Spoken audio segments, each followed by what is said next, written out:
हैं और पढ़ाई में आज हम लोग को पढ़ना क्या है। टॉपिक नंबर 21 जिसमें है भारत में प्रेस का विकास। देखिए, एक व्यक्ति थे जिसका नाम था जेम्स ऑगस्टस सिक्की। ठीक है। 1780 में जेम्स ऑगस्टस सिक्की ने देश में पहले समाचार पत्र द बंगाल गजट की स्थापना करके सभी पत्रकारिता की शुरुआत की। भारतीय पत्रकारिता की शुरुआत करने का श्रेय जेम्स ऑगस्टस सिक्की को जाता है, क्योंकि 1780 में द बंगाल गजट की स्थापना इन्होंने ही किया था। ठीक है। सरकार के प्रति आलोचनात्मक प्रकाशन के कारण 2 वर्षों के बाद 1782 में इसे जब्त कर लिया गया। ठीक है। 1780 में प्रेस की नींव रखी गई और ठीक है, 1782 में क्या होता है, इसको जब्त कर लिया जाता है। ठीक है, ध्यान में रखेंगे। क्लियर। तो 1780 से लेकर 1782 तक जेम्स अगस्टस का आपको देखने को मिलेगा the Bengal Gazette, the Bengal Journal, the Calcutta Chronicle, the Madras Courier और बॉम्बे हेराल्ड सहित समाचार पत्रों और पत्रकारिताओं की एक लहर उभरी थी जिसने ईस्ट इंडिया कंपनी के अधिकारियों के बीच चिंता पैदा कर दी। ठीक है, ध्यान में रखेंगे। राजा राम मोहन राय की बात करेंगे, 1824 में प्रेस की स्वतंत्रता पर प्रतिबंधों का विरोध किया था। तो इसमें से किस व्यक्ति ने 1824 में प्रेस की स्वतंत्रता को प्रभावित करने वाले कारकों को क्वेश्चन किया था? तो ध्यान में रखेंगे, क्या हो जाएगा, राजा राम मोहन राय। ठीक है। और 1770 से 1918 तक राष्ट्रवादी आंदोलन में राजनीतिक प्रचार और शिक्षा के लिए प्रेस का उपयोग किया था। ठीक है, ध्यान में रखेंगे। अब यहाँ पे देखेंगे द हिंदू, बंगाली और अमृत बाजार पत्रिका जैसे समाचार पत्रों ने महत्वपूर्ण भूमिका निभाई। राष्ट्रवादी समाचार पत्रों पुस्तकालय आंदोलन को प्रोत्साहित करने के लिए, राजनीतिक शिक्षा और भागीदारी को बढ़ावा देने के लिए राष्ट्र की सेवा करने के रूप में देखा गया। ठीक है। तो द हिंदू का नाम इंपॉर्टेंट है, अय्यर साहब थे, मद्रास से निकलती थी। बंगाली भी था। अमृत बाजार पत्रिका काफी इंपॉर्टेंट है, क्योंकि अमृत बाजार पत्रिका जब इनके ऊपर कार्रवाई की गई तो इन्होंने अपनी भाषा बदल ली थी। ठीक है। जब वर्नाकुलर प्रेस एक्ट के तहत जब अमृत बाजार पत्रिका पे जो कार्रवाई की गई तो ये इसने भाषा अपनी बदल ली थी। ठीक है। जी सुब्रमण्यम अय्यर जो कि हिंदू के थे। ठीक है, ध्यान में। दादा भाई नौरोजी, बाल गंगाधर तिलक जैसे पत्रकारों ने प्रेस के महत्व में योगदान दिया। ठीक है। तो प्रेस के महत्व में योगदान किनका किनका जाता है? तो सुब्रमण्यम अय्यर साहब, दादा भाई नौरोजी हो गए, बाल गंगाधर तिलक हो गए। ठीक है, राजा राम मोहन राय का भी योगदान है। इन सब ने प्रेस के क्षेत्र में क्या किया, इन्होंने योगदान दिया। प्रेस के विकास और विनियम की बात करेंगे तो सबसे पहले आता है प्रेस सेंसरशिप अधिनियम 1799। ठीक है, लॉर्ड वेलेस्ली के समय काल में, ठीक है, प्रेस सेंसरशिप अधिनियम पारित किया जाता है। ठीक है, कब पारित किया जाता है, तारीख याद रखेंगे। तो 1799 में फ्रांसीसी आक्रमण की आकांक्षा के कारण लॉर्ड वेलेस्ली ने प्रेस पे कड़े प्रतिबंध लगाए और लगभग युद्धकालीन प्रेस नियम जिसमें प्री सेंसरशिप भी शामिल था, सब लगाया गया। किसके? लॉर्ड वेलेस्ली के समय में, क्योंकि इस समय नेपोलियन का उदय हो चुका था फ्रांस में। अब वेलेस्ली को बार बार ये डर लग रहा था कहीं मतलब नेपोलियन कहीं भारत पे ना आक्रमण कर दे। ठीक है। लॉर्ड हेस्टिंग्स ने बाद में इन प्रतिबंधों में ढील दी और 1818 में प्री सेंसरशिप को मतलब क्या कर दिया गया, समाप्त कर दिया गया। ठीक है, ध्यान में रखेंगे। ठीक है। तो लॉर्ड हेस्टिंग के समय में 1818 में प्री सेंसरशिप को क्या कर दिया गया, समाप्त कर दिया गया। 1799 में, ठीक है, ये लगाया गया था किसके शासनकाल में, तो वेलेस्ली के शासनकाल में लगाया गया था। अब जो हम लोग आगे पढ़ेंगे, आगे क्या है तो ध्यान में रखिए, लाइसेंसिंग विनियम 1823, जॉन एडम्स। ठीक है, जॉन एडम्स जो कि कार्यवाहक गवर्नर जनरल द्वारा अधिनियमित इस विनियमों को बिना लाइसेंस के प्रेस शुरू करने का उपयोग करने पर दंड लगाया जाया गया। ठीक है। तो 1823 में जो आया था लाइसेंसिंग विनियम अधिनियम, एडम्स के समय में आया था। जॉन एडम्स बहुत ही कम समय के लिए, ठीक है, भारत के, ठीक है, गवर्नर रहे थे। ठीक है, बहुत कम समय के लिए। इन्होंने मतलब एक नियम लाया, लाइसेंसिंग विनियम, मतलब बिना लाइसेंस के आप प्रेस की शुरुआत नहीं कर सकते। ठीक है। शुरू में मुख्य रूप से भारतीय भाषा के समाचार पत्रों या फिर भारतीयों द्वारा संपादित समाचार पत्रों के विरुद्ध निर्देशित किया गया, जिसकी वजह से राजा राम मोहन ने मिरातुल अखबार के प्रकाशन को बंद करना पड़ा। ठीक है, मिरातुल अखबार का प्रकाशन राजा राम मोहन राय के द्वारा किया जाता था, इसको मतलब लाइसेंसिंग विनिमय अधिनियम की वजह से इनको बंद करना पड़ा। ठीक है। अब एक व्यक्ति और रहा था मेटकॉफ। ठीक है, मेटकॉफ को भारतीय प्रेस का मुक्तिदाता भी कहते हैं। ठीक है, गवर्नर के रूप में मेटकॉफ आते हैं 1823 में। अध्यादेश को निरस्त कर दिया। ठीक है, 1823 में जो लाइसेंसिंग विनिमय अधिनियम जो था इसको निरस्त किसने किया, मेटकॉफ ने किया, जिसके कारण इन्हें भारतीय प्रेस का मुक्तिदाता की उपाधि दी गई। इसने प्रकाशन परिसर के सटीक विवरण आवश्यकता पड़ने पर काम करना बंद करने का विकल्प जो था अनिवार्य कर दिया। तो एक बार मैं रिपीट कर रहा हूं, सबसे पहले आएगा प्रेस सेंसरशिप अधिनियम। प्रेस सेंसरशिप अधिनियम को ध्यान में रखेंगे, कौन मतलब इसको समाप्त कर देगा? तो हेस्टिंग्स, ठीक है, 1818 में। फिर आएगा लाइसेंस विनियम, फिर से प्रेस पे मतलब कड़ा मतलब रुख अपनाया गया, फिर इसको समाप्त कर देगा 1835 में। ठीक है, कौन था? मेटकॉफ। ठीक है, तो इसको आपको ध्यान में रखना है, इसलिए भारतीय प्रेस का मुक्तिदाता, ठीक है, मेटकॉफ को कहा जाता है, ये भी आपको ध्यान में रखना है। और तो लाइसेंसिंग एक्ट की बात करेंगे, 1857 में फिर से निकल कर आता है, क्योंकि 1857 के विद्रोह के कारण ये लाइसेंसिंग एक्ट आपको देखने को मिला, जिसमें मौजूदा पंजीकरण प्रक्रियाओं के अलावा लाइसेंसिंग प्रतिबंध भी लगाए गए, तथा सरकार ने प्रकाशन और संचालन को रोकने के अधिकार को अपने पास सुरक्षित रखा। तो सरकार जिसे चाहेगी उसके प्रकाशन को रोक सकती है। ठीक है, इसको आपको ध्यान में रखना है। तो ये 1857 में प्रेस को लेकर कौन सा एक्ट आया था? तो लाइसेंसिंग एक्ट आया था, इसको आपको ध्यान में रखना है। ठीक है, अब आते हैं पंजीकरण अधिनियम, 1867 में आती है। और इस अधिनियम में मेटकॉप के अधिनियम की जगह ली और प्रतिबंध के बजाय विनियमन पर ध्यान केंद्रित किया, मतलब नियम बनाएंगे, सीधे प्रतिबंध नहीं करेंगे।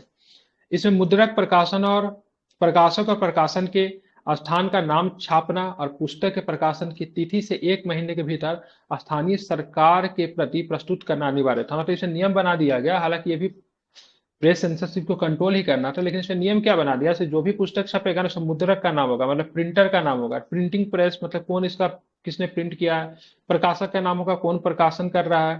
ठीक है, प्रकाशन के स्थान पर नाम छुपाना, पुस्तक के प्रकाशन की तिथि में 1 महीने के भीतर स्थानीय सरकार के प्रति प्रस्तुत करना अनिवार्य था, मतलब सरकार को इसकी जानकारी देना पड़ेगी। लेकिन जो एग्जाम में जो सबसे ज्यादा प्रश्न पूछा जाता है, वर्नाकुलर प्रेस एक्ट से प्रश्न पूछा जाता है। वर्नाकुलर का मतलब क्या होता है? वर्नाकुलर का मतलब देसी भाषा, देसी भाषा के प्रेस पे मतलब ये प्रतिबंध लगाया गया, वर्नाकुलर प्रेस एक्ट।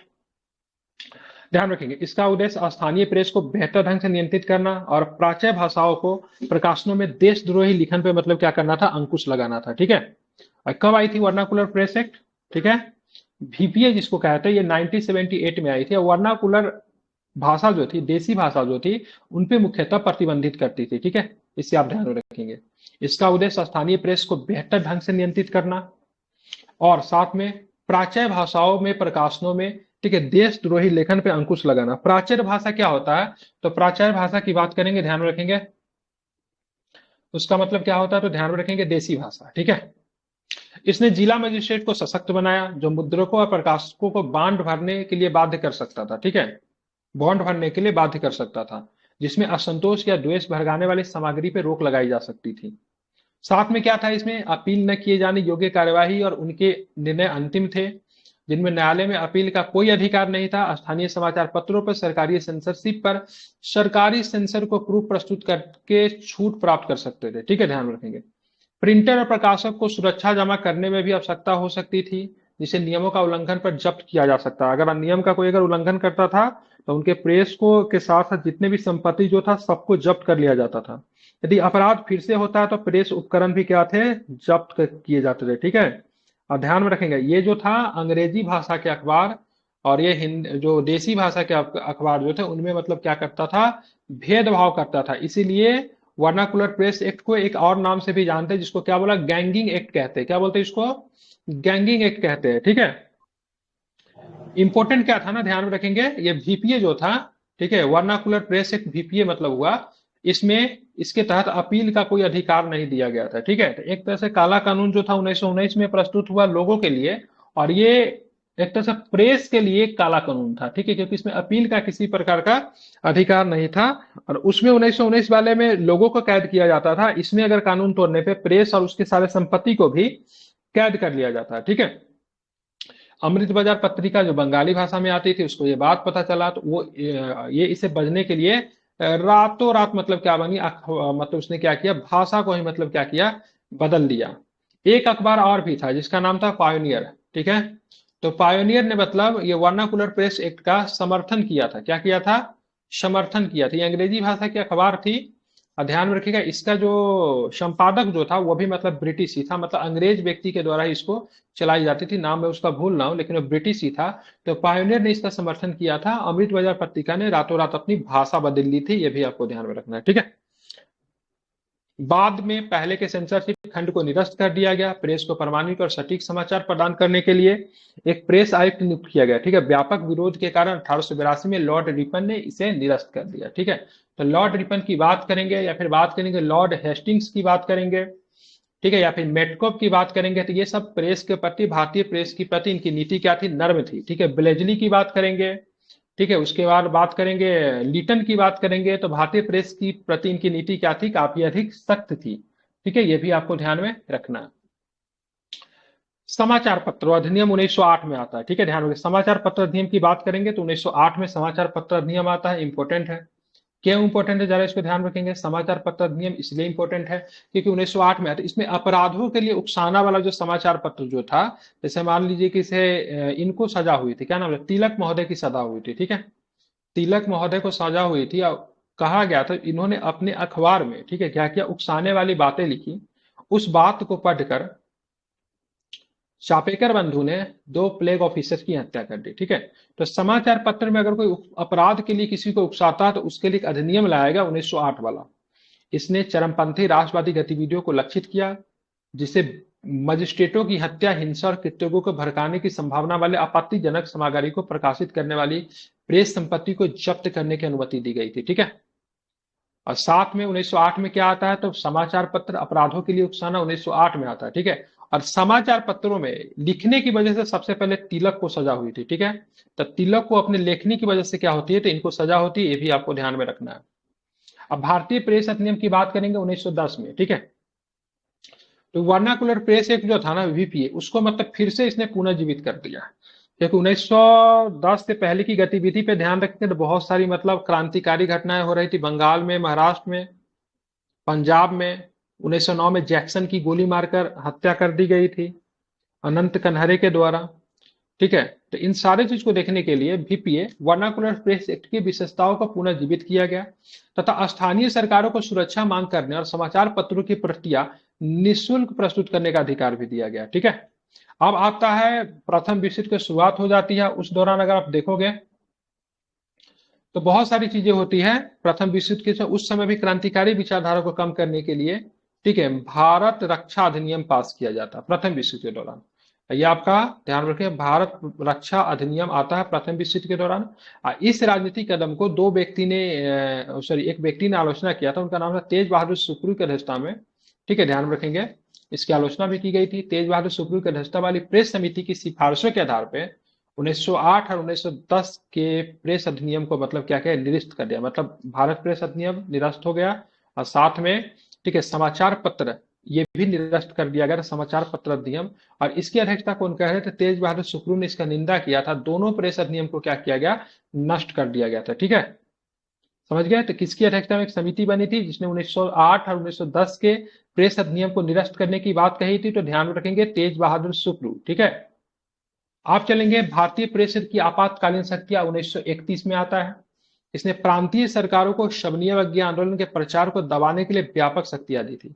इसने 1932 में और बढ़ाया गया ताकि सरकारी अधिकार को कमजोर करने के लिए की जाने वाली गतिविधियों को इसमें शामिल किया जा सके। ठीक है, तो भारतीय प्रेस आपातकालीन शक्तियां 1931 में आई थी। ये सब यूपीएससी में पूछता है, लेकिन पूछ भी सकता है बीपीएससी में, लेकिन मेनली बीपीएससी में लिटन वगैरह के संदर्भ में ही प्रश्न पूछा जाता है। ठीक है, और सबसे आखिरी में जो आता है भारत रक्षा अधिनियम आता है द्वितीय विश्व युद्ध के दौरान। पहले से लगाई गई सेंसरशिप जो कि मतलब 1931 में लगाई गई थी, वह प्रेस आपातकालीन अधिनियम एवं आधिकारिक गोपनीयता अधिनियम में संशोधन किए, जिसके कारण एक समय में कांग्रेस की गतिविधियों में संबंधित सभी समाचार पत्रों का प्रकाशन अवैध घोषित कर दिया गया था। ठीक है, तो इसको भी आपको ध्यान में रखना है। तो ये सब भारत रक्षा अधिनियम द्वितीय विश्व युद्ध के समय था। ठीक है, भारत रक्षा अधिनियम प्रथम विश्व युद्ध के समय भी लाया गया।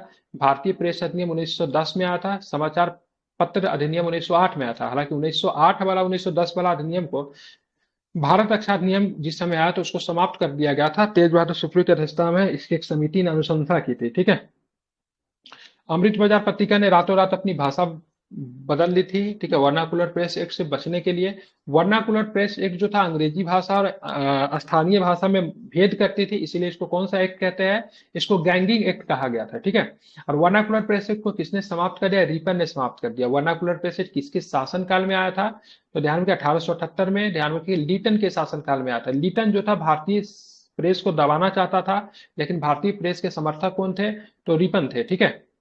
पंजीकरण नियम की बात करेंगे 1967 में आता है, ध्यान में रखेंगे। आप पंजीकरण नियम की बात करेंगे तो यहाँ पे चार्ल्स मेटकॉफ ने क्या किया था? तो मेटकॉफ की बात करेंगे तो उसने मतलब, ठीक है, लाइसेंसिंग अधिनियम जो 1923 1823 में जो था ना, उसको चार्ल्स मेटकॉफ ने 1935 1835 में समाप्त कर दिया था। इसीलिए चार्ल्स मेटकॉफ को भारतीय प्रेस का क्या कहते थे? मुक्तिदाता के तौर पे हम लोग जानते हैं, ठीक है।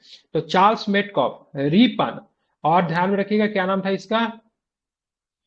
और लॉर्ड हेस्टिंग्स, ठीक है, ये भारतीय प्रेस के समर्थक थे। ध्यान रखिए, लॉर्ड हेस्टिंग्स, ठीक है, ये भारतीय प्रेस के क्या थे? समर्थक थे। ब्लेजली की बात करेंगे, लीटन की बात करेंगे, ठीक है, ये भारतीय प्रेस को मतलब इनका विचार था दबाना, ठीक है। तो कभी कोई पूछ देता है इसमें भारतीय प्रेस के समर्थक कौन थे, तो उनका नाम भी ध्यान में रखिएगा। अब हम आते कांग्रेस के अधिवेशन पे आते हैं, ठीक है। तो सबसे पहला अधिवेशन बॉम्बे में होता है। डब्ल्यू सी बनर्जी क्या थे? इसके अध्यक्ष थे। और पहला सत्र था जिसमें 72 प्रतिनिधियों ने पार्टिसिपेट किया। दूसरा अधिवेशन कलकत्ता में होता है, दादा भाई नौरोजी इसके अध्यक्ष थे, ठीक है। इसमें कांग्रेस और नेशनल कॉन्फ्रेंस का विलय कर दिया गया, ठीक है। नेशनल कॉन्फ्रेंस कांग्रेस से पहले स्थापित संस्थाएं थी, जो कि बाद में जाके कांग्रेस में मिल जाती है। तीसरा की बात करें, मद्रास में होता है। मुसलमानों से कांग्रेस में शामिल होने की अपील की गई। बैरुद्दीन तैयब जी पहले मुस्लिम अध्यक्ष बने कांग्रेस के, ठीक है। तो पहला तीन अधिवेशन की बात करेंगे तो तीनों प्रेसिडेंसी में होता है, बॉम्बे, कलकत्ता और मद्रास। तीन प्रेसिडेंसी थे, तीनों में क्या होता है? तीन अधिवेशन होता है, ठीक है। चौथा की बात करेंगे, इलाहाबाद में था। पहले गैर भारतीय अध्यक्ष बना, मतलब प्रथम अंग्रेज बना, जिसका नाम था जॉर्ज इलो। कलकत्ता में बात करेंगे, फिर 1896 में अधिवेशन होता है। रहीमतुल्लाह सानी का नाम कैसे भूल सकते हैं, क्योंकि वंदे मातरम को पहली बार यहाँ पे गाया गया, जो कि इसकी रचना बंकिम चंद्र चट्टोपाध्याय के द्वारा की गई थी। और ध्यान रखिए, वंदे मातरम के बारे में हम लोग जानते हैं, भारत का आगे चल के राष्ट्रीय गीत बना। रहीमतुल्लाह सानी ने कलकत्ता में इस गीत को गाने गाने वाले व्यक्ति का नाम क्या था? तो आर एन टैगोर, ठीक है। रविन्द्रनाथ टैगोर जो थे इस अधिवेशन में इस गीत को गाए थे, ठीक है। अब आते हैं बनारस अधिवेशन, चलेंगे। इंपॉर्टेंट क्यों है? क्योंकि गोपाल कृष्ण गोखले इसकी अध्यक्षता कर रहे थे। अब बंगाल विभाजन के खिलाफ आक्रोश था, विदेशी वस्तुओं का बहिष्कार किया गया, स्वदेशी वस्तुओं को, भारतीय उद्योगों को बढ़ावा दिया गया, सार्वजनिक बैठकें और जुलूस के माध्यम से, ठीक है। अब आते कलकत्ता अधिवेशन। ये दादा भाई नौरोजी का आखिरी अधिवेशन था। दादा भाई नौरोजी ने 3 बार कांग्रेस के अधिवेशन किया। ये कब थे? तो ध्यान रखिए, पहला 1886 में, ठीक है, 1893 में, और साथ में 1906 में, ठीक है। ये आखिरी अधिवेशन था। दादा भाई नौरोजी उस समय लंदन में थे, उनको लंदन से बुलाया जाता है और कांग्रेस की अध्यक्षता उनको सौंपी जाती है, क्योंकि यहाँ पे नरम दल गरम दल अपने अपने अध्यक्ष बनाना चाहते थे, तो मतभेद न हो, क्योंकि दादा भाई नौरोजी तो सीनियर थे, मोस्ट सीनियर पर्सन, उनकी बातों को कोई काटेगा नहीं। इसलिए दादा भाई नौरोजी को लंदन से बुला के अध्यक्ष बना दिया जाता है। और इंपोर्टेंट पर्सन क्या है? तो स्वराज शब्द को पहली बार यहीं पे उल्लेख किया गया था, ठीक है। अब आते सूरत अधिवेशन, ठीक है। यहाँ पे जूता चप्पल चला था, मारपीट हो गई थी कांग्रेस का उदारवादी उग्रवादियों के बीच में। 1907 में हुआ था सूरत सत्र, ठीक है। इसकी अध्यक्षता रास बिहारी घोष ने की थी। बोस नहीं होगा, घोष होगा। अगर पूछेगा इनका विचारधारा कैसा था, तो उदारवादी था। कैसा था ये? उदारवादी का था। अब चलेंगे मद्रास, ठीक है। 1907 का मद्रास में भी, ठीक है, रास बिहारी घोष ही थे। इंपोर्टेंट क्यों है सेशन? क्योंकि कांग्रेस का संविधान तैयार किया गया, बहुत इंपॉर्टेंट है। कांग्रेस का संविधान 1908 में तैयार किया गया, ठीक है। कौन सा सेशन था? तो मद्रास सेशन। अब आते 1909 का लाहौर सेशन। लाहौर सेशन क्यों है? क्योंकि मदन मोहन मालवीय इनकी अध्यक्षता कर रहे थे। धर्म के आधार पर पृथक निर्वाचन की अस्वीकृति, ठीक है, ध्यान रखें। भारत परिषद अधिनियम 1909, जिसको मार्ले मिंटो सुधार के नाम से भी जानते हैं, जहां पे कहा गया था ना कि कांग्रेसों का मतलब क्या मिलेगा, तो सॉरी, मुस्लिम लीग को क्या मिलेगा, तो पृथक निर्वाचन का प्रतिनिधित्व की देने की बात की गई थी, तो उसकी निंदा की गई थी, ठीक है। इसकी अध्यक्षता कौन करे? 1909 में मदन मोहन मालवीय। आप चलेंगे 1911 कलकत्ता अधिवेशन। बिशन नारायण धर, दार नहीं है, धर है, इसकी अध्यक्षता कर रहे थे। और शना गण मन, जो कि पहली बार यहाँ पे गाया गया, जो कि हमारा राष्ट्रगान बना, रविंद्रनाथ टैगोर के द्वारा रचित है। रविंद्रनाथ टैगोर साहब ने ही इनको गाया था। लखनऊ अधिवेशन की बात करेंगे, एसी मजूमदार, ये गलत लिखा हुआ है, ठीक है। यहाँ पे क्या हुआ था? तो कांग्रेस में, ठीक है, गरम दल नरम दल मिल गए थे। मुस्लिम लीग का जो सांप्रदायिक प्रतिनिधित्व की मांग जो था, उसको भी स्वीकार कर लिया गया था। कलकत्ता चलेंगे 1917 में। एनी बेसेंट भारत की पहली महिला नहीं, ठीक है, ओवरऑल पहली महिला की बात करेंगे जिसने कांग्रेस की अध्यक्षता स्वीकारी थी, एनी बेसेंट साहिबा थी। हालांकि आयरिश मूल की महिला थी। अगर पूछेगा एनी बेसेंट भारत कब आई थी, तो 1893 में, 1893 में एनी बेसेंट भारत आई थी, ठीक है। 1919 1919 की बात करेंगे, चलेंगे अमृतसर। मोतीलाल नेहरू यहाँ पे अधिवेशन की अध्यक्षता स्वीकार कर रहे थे, ठीक है। इंपॉर्टेंट क्या था? तो इससे पहले जलियांवाला बाग, ठीक है, मास हो चुका था, ठीक है, इसकी निंदा की गई। और खिलाफत आंदोलन को मंजूरी दे दी जाती है। ठीक है, 1920 की बात करेंगे, ध्यान रखें, स्पेशल अधिवेशन था। ठीक है, विशेष अधिवेशन था। लाला लाजपत राय की बात करेंगे, इसको लीड कर रहे थे। और एनसीएम, ठीक है, एनसीएम की बात करेंगे, नॉन कॉर्पोरेशन मूवमेंट की शुरुआत की गई, उसे अपना लिया गया। ठीक है, तो ये अधिवेशन भी अपने आप में काफी अधिक इंपॉर्टेंट है। 1920 की बात करेंगे तो फिर वीर रघुवाचारी की बात करेंगे, इसके अध्यक्ष कर रहे थे। भाषाई आधार पर कांग्रेस समितियों का पुनर्गठन किया गया। ठीक है, 1922 वाला बहुत इंपॉर्टेंट है, बिहार में हुआ था, ध्यान में रखेंगे। बिहार में कौन कौन हुआ, तो 1912 में, 1912, 1922, 1940। ठीक है, 12 वाला की बात करेंगे, बांकीपुर पटना में था, ध्यान में रखेंगे। 22 वाला की बात करेंगे तो ध्यान में रखेंगे कब हो जाएगा, तो गया में हो जाएगा। और बात करेंगे हम लोग 40 वाला की बात करेंगे तो कहाँ पे होगा, रामगढ़ में होगा। ठीक है, ये सारे के सारे सेशन की बात करेंगे, काफी अधिक क्या थे, महत्वपूर्ण थे। ठीक है, 12 वाला की बात करेंगे, अध्यक्ष आर एन वधोलकर साहब थे। 22 वाला के चित्तरंजन दास थे। 40 वाला की बात करेंगे तो कौन हो जाएंगे, कौन हो जाएंगे 40 वाले में, अबुल कलाम आजाद होंगे। ठीक है, अब्दुल कलाम आजाद थे सर। सीआर दास अन्य नेता जो कि मतलब चाहते थे विधानसभा में पार्टिसिपेट करे, सत्ता में पार्टिसिपेट करे, वो अलग हो जाते, स्वराज पार्टी का गठन होता। सीआर दास ने जेल में रहते हुए सत्र की अध्यक्षता की थी। ठीक है, तो सीआर दास ने जेल में रहते हुए सत्र की अध्यक्षता की थी यहाँ पे। हाँ, आप चलेंगे 1923, दिल्ली। दिल्ली की बात करें, मौलाना आजाद इसको लीड कर रहे थे, मौलाना आजाद। ठीक है, अबुल कलाम, मौलाना अबुल कलाम आजाद कांग्रेस के सबसे युवा अध्यक्ष थे दिल्ली में। ठीक है, ये 1923 में बने थे, आप फिर बनते 1940 में। जब 1940 में बनते तो 1946 तक कंटिन्यूअस रहते हैं। ठीक है, 1924 में आएंगे। ठीक है, गांधी जी बेलगांव जेल से छूटते हैं, बेलगांव में कांग्रेस की अधिवेशन की अध्यक्षता करते हैं, एकमात्र सत्र जहां गांधी जी ने अध्यक्षता की। चलते हैं कानपुर। कानपुर में क्या हुआ था, सरोजिनी नायडू जी प्रथम भारतीय महिला अध्यक्ष बनी। चलते हैं मद्रास, 1927 में एम ए अंसारी साहब। ठीक है, मेसोपोटामिया, ईरान और चीन में भारतीय सैनिक के उपयोग के खिलाफ प्रस्ताव पारित किया गया, साइमन कमीशन का बहिष्कार करने का प्रस्ताव, मद्रास अधिवेशन। ठीक है, एम ए अंसारी की तरह खादी, ठीक है, खादी पहनना कांग्रेस के सदस्यों को अनिवार्य कर दिया गया था। ठीक है, ये भी ध्यान में रखकर पूछा जाता है। 1928 में चलेंगे कलकत्ता, मोतीलाल नेहरू इसकी अध्यक्षता कर रहे थे, पहली अखिल भारतीय युवा कांग्रेस का गठन किया गया। ठीक है, ध्यान रखिएगा। 1929 की बात करेंगे, चलेंगे लाहौर, वहां पे पूर्ण स्वराज की मांग रखी गई, जिसको बोलते हैं कंप्लीट इंडिपेंडेंस। ठीक है, कराची सेशन की बात करेंगे, वल्लभ भाई पटेल काफी महत्वपूर्ण है। ठीक है, गांधी इरविन समझौता के बाद कराची सेशन हुआ था। गांधी जी समझौते को वैलिड बताया गया। मौलिक अधिकारों का संकल्प और राष्ट्रीय आर्थिक कार्यक्रम का समर्थन किया गया। ठीक है, तो राष्ट्रीय आर्थिक कार्यक्रम के लिए एक नियोजन समिति बनाई गई थी, उसकी अध्यक्षता जवाहरलाल नेहरू कर रहे थे। हालांकि अधिवेशन की अध्यक्षता की बात करेंगे तो पटेल साहब कर रहे थे। ठीक है, चलेंगे बॉम्बे 1934। ठीक है, कांग्रेस के संविधान में संशोधन किया गया। कांग्रेस की संविधान बनी थी 1908 में। ठीक है, संशोधन की बात करेंगे तो 1934 में कांग्रेस के संविधान में बॉम्बे के सत्र में संशोधन किया गया, इंपॉर्टेंट है, ध्यान में रखेंगे। चलते हैं फैजपुर, अध्यक्षता की बात करें जवाहरलाल नेहरू कर रहे थे। ठीक है, पहला ऐसा अधिवेशन था जो कि गांव में हुआ था, फैजपुर अधिवेशन। ठीक है, नेहरू द्वारा समाजवादी विचारधाराओं के तरफ कदम बैठाया गया। ठीक है, अब आते हैं हरिपुरा, बड़ा इंपॉर्टेंट है, सुभाष चंद्र बोस जो थे इसकी अध्यक्षता कर रहे थे। ठीक है, नेहरू के अधीन राष्ट्रीय योजना समिति का मतलब क्या था, गठन किया गया। ठीक है, नेहरू के अधीन। आप चलेंगे त्रिपुरी, सुभाष चंद्र बोस का नाम ध्यान में रखिएगा, सुभाष चंद्र बोस के इस्तीफा देने का राजेंद्र प्रसाद अध्यक्ष के पद को संभाले थे। चलेंगे रामगढ़, मौलाना अबुल कलाम आजाद की बात करेंगे, सामूहिक समन्वय शुरू करने का अंतिम निर्णय महात्मा गांधी पे छोड़ दिया गया। ठीक है, ध्यान रखेंगे। चलेंगे 46, जो कि आजादी से ठीक पहले था, स्वतंत्रता का पहले का अंतिम अधिवेशन 1946 में था। जेबी कृपलानी साहब इसको लीड कर रहे थे। ये कहाँ पे हुआ था, मेरठ में हुआ था। ठीक है, ध्यान में रखिएगा। और इसी के साथ क्या होता है, आपका मॉडर्न हिस्ट्री क्या होता है, संक्षेप में हम लोगों ने मॉडर्न हिस्ट्री को रिवीजन के तौर पे हम लोगों ने देख लिया, जहां से प्रश्न आने के क्या होते हैं, संभावना होते हैं। ठीक है, तो चलिए इसी के साथ आपका मॉडर्न हिस्ट्री का क्या होता है, समाप्त होता है। आगे के सेशन में आप लोग क्या शामिल करना पड़ेगा, you have option ancient, you have option medieval. Medieval sir. ठीक है, तो जो बोलोगे उसे शामिल कर देंगे हम लोग। सर आप तो बोले थे पॉलिटी कीजिएगा।